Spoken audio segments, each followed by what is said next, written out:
Korang tengoklah sendiri macam mana kakak-kakak ni tenangkan adik dia. Cerita dia, adik lelaki nak kahwin dah. So akaknya nak surprise lah dengan painting. Tapi asalnya plan nak buat painting 4 orang je. Adik, isteri dia, mak dan ayah siap bagi sampel. Tapi tiba-tiba dia teringat something. Tuk, dia tukar plan. Dia nak buat painting yang full satu family. Mintanya awal lagu tu. Jawapan dia pendek je.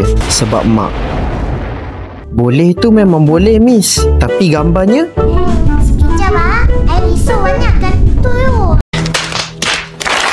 Haiya, punyalah rahsia sampai dah nak kantoi dah dengan adik dia. Puncanya sebab mak teringin nak ada family portrait. Allah, apa susah?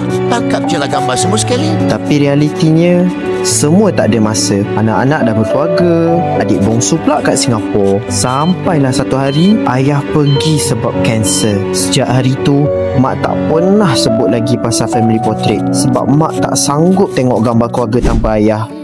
Belum siap pun dah boleh bayang. Cantiknya. Dia tahu adik harap sangat ayah dapat hadir. Ada orang kata painting ni cuma lukisan biasa je, tapi inilah kenangan yang paling susah nak dapat. Semua lukisan keluarga yang akhirnya lengkap. Orang tunggu apa lagi? Roger Min sekarang kalau nak gambar special macam ni. Grab sekarang tau.